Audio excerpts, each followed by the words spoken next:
G'day YouTube, how the heck are we going? It is Foul Play here, back to the third match of this Pauper League. We've won the Darrow against J-Waves, and we've had two no creature hands. So mulligan down to this. Alright, so we'll go ahead and keep the old one creature hand. I think at this point we just need to keep our mana, our ethereal armor. That's going to be the best of it for us. Our opponent has kept a 7-card hand. Alright, so opponent with Obscure Storefront. So Plains, Island, Swamp. This could be familiars. Alright, so our draw for turn was Plains. So here realistically we can abundant growth the land in play, decide which other land we're going to play, and it's much the same here.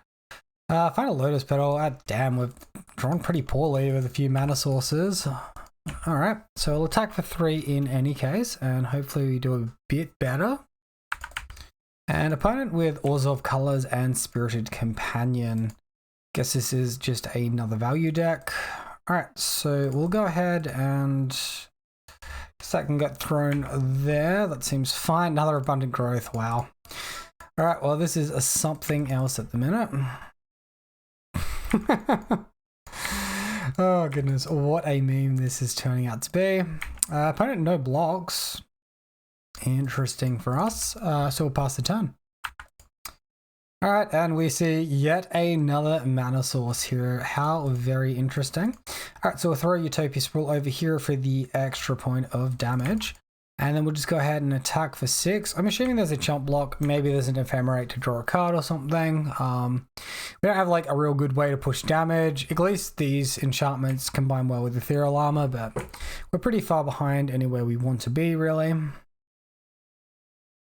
Deadly Dispute. Okay, well, that makes enough sense. Guess we can play that out and pass the turn. Opponent's tapping like 5 mana here, and that can't be a good thing for us. So Sovereign, ETB, target opponent loses 3 life, you gain 3 life. Well, that's better than what I thought it was going to be. Oh my goodness. This has to be some sort of record here. I mean, we can still keep the Lotus Petal in hand. I guess the only reason to play it out is like playing around Chittering Rats. I guess that's a card our opponent could have, but I don't think so. Not with like Companion, Deadly Dispute. It's more like the Orzohv control or the mono black control that splashes white for essentially Ephemerate. Our opponent is going a bit deeper into white than that. Alright, so Inspiring Overseer into Obscure Storefront. 7 cards in our opponent's hand, attacking for 3. It's possible they don't have Chainer's Edict main deck. So we might actually be able to recover here a little bit. Looks like our opponent is willing to take the damage. We get a chance to get our scout down, so that's a good thing from us. I'm sure the games 2 and 3 will be more interesting when hopefully we can keep a better hand than that 5-carder. Another Inspiring Overseer from our opponent, more life gain, more card draw. Orzohv Ballistica. And just returning a swamp with that one. There's some attacks. Alright, and just to continue the meme a little bit here, how we doing? If we attack with the scout, we force a block, otherwise our opponent can deal 7 damage to us. Maybe they have like some sort of burn effect. I think we just at this point assume that our opponent does not have Chainer's Edict in their deck, and I'm just going to pressure their life total as much as possible. Alright, of course, our opponent has Rescue the Foal. Exile target creature that you control, then return that card to the battlefield under its owner's control. So they're going to gain a bit of extra life here, maybe an extra block. We're all the way down to 6, so that's going to be the game there.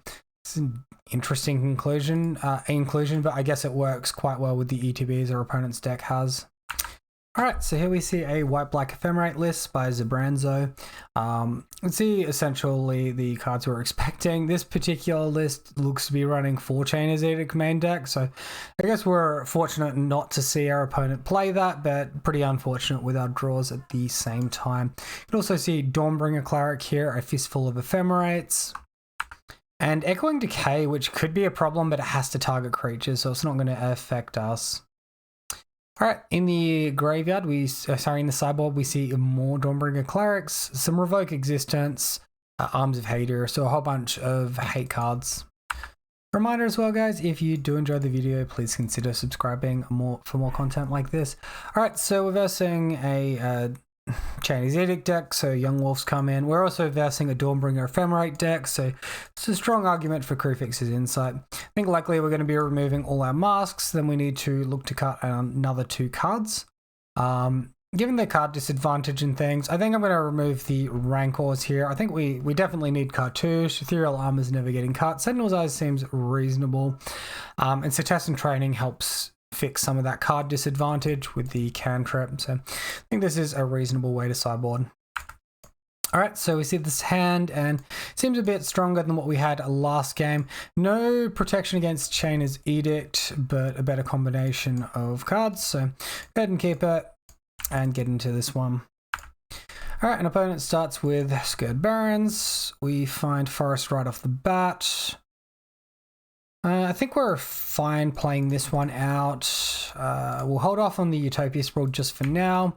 Abundant Growth. All right, so it's not really what we want to see. So we'll spend another turn setting up. And then next turn we can potentially Armadillo Cloak. All right, so Chainer's Edict. I mean, there's not much we can do about that. Hopefully we can draw out of it maybe. But it's not looking too good at the minute. Alright, Inspiring Overseer from our opponent now. Starting the fun. And we'll grab that one. And creature? Not creature. Well, I guess we... I'm floating 1 extra mana and they have to be here. Damn, we bottom like 2 creatures there.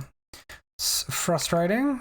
Alright, so we'll pass the turn. Of course, Cartouche can only be enchanted to our creatures, not our opponents, so we can't use that to get a token. We can't use Cetacean Trading on their creature to get a card draw either.